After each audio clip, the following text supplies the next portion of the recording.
En todo caso, anhelando que pueda ser de provecho esta edición para ustedes, debo suplicarles oído espiritual para que así podamos en gracia de Dios hacer efectivo y posible esta enseñanza maravillosa, crística y gnóstica, que nos permite realmente vivir conscientemente y restaurar esa capacidad de vivir en armonía en la totalidad del todo, sin herirnos más, sin más engaño, sino siendo reales, honestos. Es decir, que reine la plenitud de la virtud, de lo que es realmente humano. En otras palabras, esta es una enseñanza que humaniza realmente, y en ese sentido es humanista y se fundamenta en la ontología esotérica, verdadera, real, en lo que se conoce como la nociología real. Esto sería interesante comprenderlo, pero no importa tanta palabra. En el nombre del Cristo, en su gracia infinita, que la paz de Él sea derramada sobre todos nosotros, en nuestros espíritus, en nuestros corazones, para que así seamos partícipes de la luz y en ella y con ella nuestra vida sea plena de gozo, de prosperidad. Amén.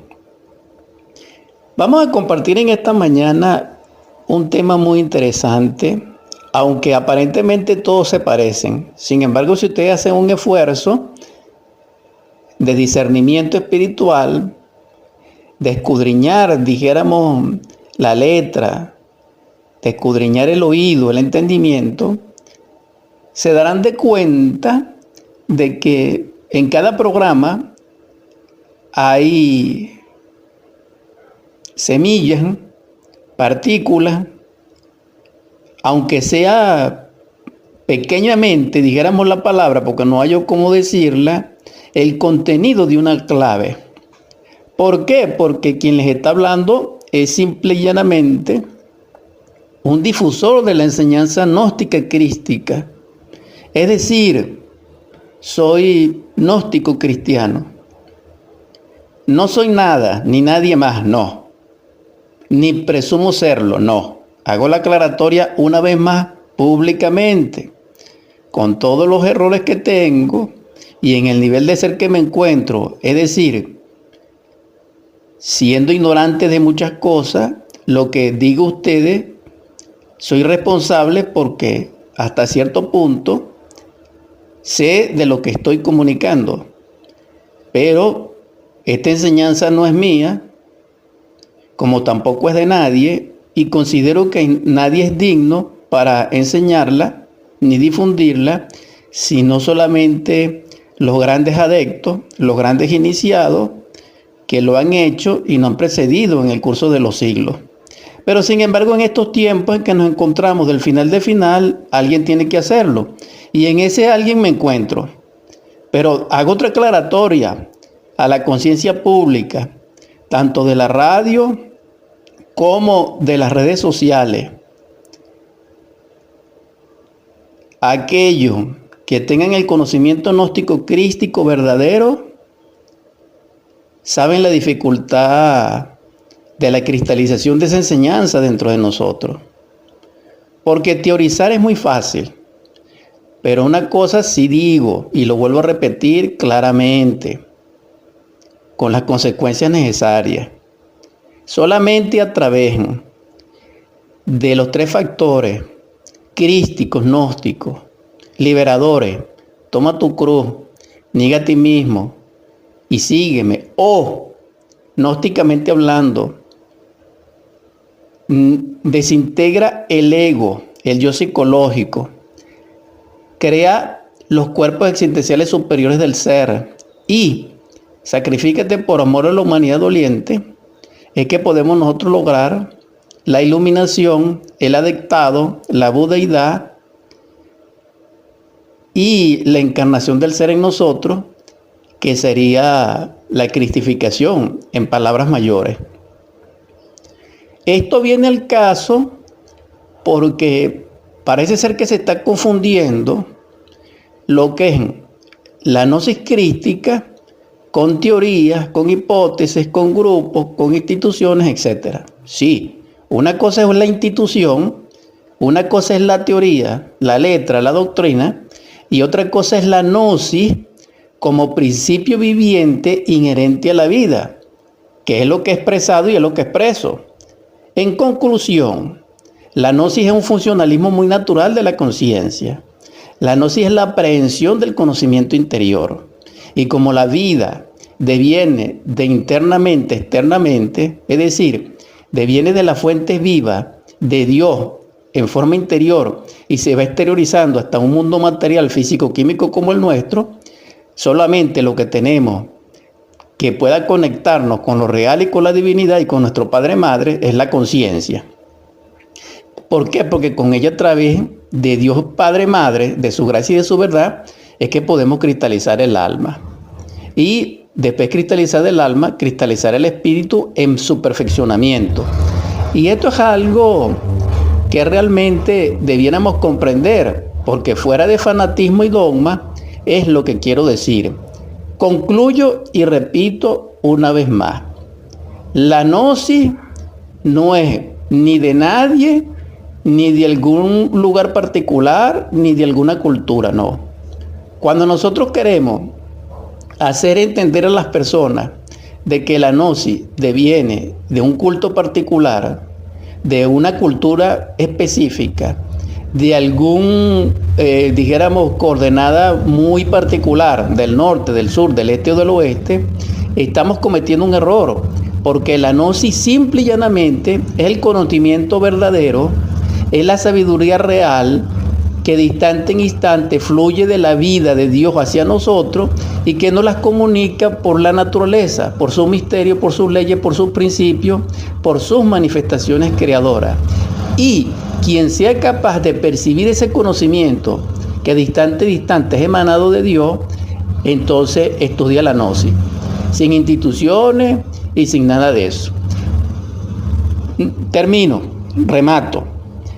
Tengo un libro, cualquiera puede tener acceso a él actualmente, que se conoce como el Pistisofía. Ese Pistisofía ha sido estudiado por los grandes eruditos y científicos. Y ese libro, ese texto sagrado, que es el Códice Esquehuani, repito, Pistisofía, es el libro de las enseñanzas crísticas directas después que él resucita. Es decir, después que Yeshua ben Pandirá o Yosef, Bar Yosef, resucita, él deja estas palabras, esta enseñanza. Digo, son enseñanzas posteriores a los evangelios canónicos y a los evangelios apócrifos. Y en la página 424 de esa edición dice textualmente, o al menos en la que tengo, dice Jesús el Cristo: yo soy la gnosis del universo. Por eso afirmo categóricamente que para comprender el evangelio cristiano se necesita conocer su gnosis. Es lo que quiero decir, le guste a quien no le guste, y ese es asunto de cada quien. Esa es mi responsabilidad. Y hago esta aclaratoria porque a todos mis hermanos y hermanas que me escuchan sinceramente en forma sencilla, pero hago esta aclaratoria no por orgullo, sino porque es el conocimiento real que estoy difundiendo autorrealizador. Cada quien tiene su verdad, pero mucho más allá de eso está un principio autorrealizador. En todas las enseñanzas, ese principio está expresado como gnosis, ya sea a través del arte regio, ya sea a través de la ciencia pura, con todos sus textos, mitos, leyendas, obras literarias, poemas, etc. O dijéramos salmos, todo lo que está escrito en esa ciencia pura. Pero también esa gnosis, también esa divinidad, también ese conocimiento crístico, liberador, como principio autorrealizador está expresado también en la escultura, como también en lo que es la astrología antigua, en lo que es la alquimia, que son las madres tanto de la astronomía contemporánea como de la química actual. Es decir, que en todos esos misterios está resplandeciendo la sabiduría crística, pero es entendida y es asimilada por la conciencia despierta de alguien, no de otra manera, porque lo que nosotros interpretemos es mental, es intelectual y es muy particular. Pero mucho más allá de ello, repito, está una verdad latente y potente y manifiesta, que es el principio de lo que es en el ser. Y esto no es discutible. Haciendo esa sección, la palabra resplandeciente de Juan en su evangelio nos deja una gran enseñanza. Quiero compartirla en una interpretación, porque siempre cada verso de la Biblia contiene 7 interpretaciones, pero no le llegamos a tantas por el estado psicológico en que nos encontramos. Sin embargo, hay algo interesante. Vamos a comentar una probable. En el capítulo 7, en el verso número 38, dice así: el que pone fe en mí, así como ha dicho la Escritura, de su parte más interior fluirán corrientes de agua viva. Sin embargo, dijo esto respecto al Espíritu que estaban para recibir los que ponían fe en él, porque aún